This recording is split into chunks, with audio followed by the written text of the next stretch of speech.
Hey everyone, this is C Crypto Daily Buzz. Today is February 20th, 2026. This channel summarizes the most important crypto news for investors in Southeast Asia, including the Philippines, Vietnam, Indonesia, and OFW communities using crypto and remittance every day. Let's look at 3 stories I think matter today. New downside targets and bottom signals for Bitcoin, institutional buying and selling around Ethereum, and how stablecoin remittance corridors in the Philippines are quietly expanding. Analysts are lowering their Bitcoin downside targets, but on-chain data suggests we may be entering a structural bottom zone, not a full collapse. First, Bitcoin. One well-known macro strategist who previously warned that BTC could drop to $10,000 has now revised his downside target to around $28,000, saying that calling for 10K was overly alarmist and could distort capital flows.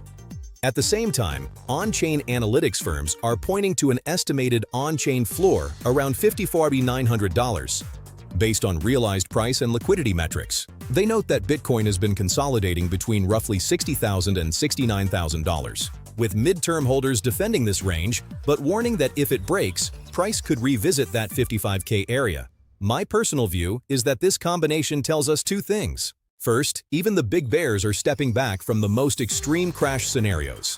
Second, there is still room for painful downside inside a broader long-term bull structure. For investors in Southeast Asia, I wouldn't assume 60K is an unbreakable floor.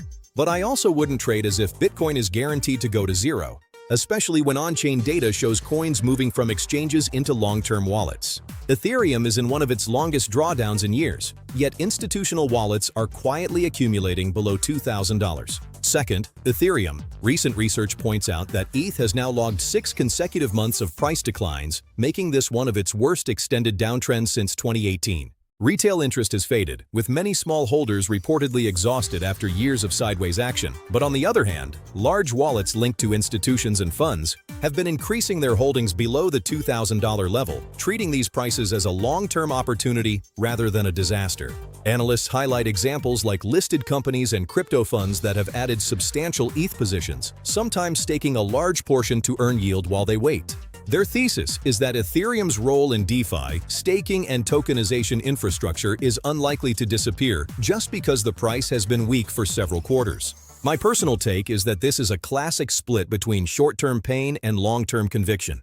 If you're in Southeast Asia and mostly think in short trading cycles, 6 months of red candles looks terrifying. But whales and institutions seem to be treating this as a period to slowly build positions. That doesn't mean price will bounce immediately, but it does suggest that the ETH is dead narrative is probably too extreme. Third, let's zoom in on the Philippines. Licensed platforms in the Philippines are turning stablecoin remittance from an experiment into real infrastructure for OFWs and local businesses. Over the past few weeks, several developments have shown how fast the local stablecoin and exchange ecosystem is maturing. Licensed exchange Coins.ph has reported a 327% increase in monthly spot trading volume, reaching about $500 million. Supported by stablecoin remittance services and an all-in-one financial app strategy. On top of that, Coins.ph has expanded partnerships with global remittance providers like Remitly and BCR Remit, offering stablecoin-powered remittances from markets such as the US and Canada into the Philippines. Other licensed platforms like PDAX are working with partners to pay remote Filipino workers in stablecoins and to lower the cost of cross-border transfers.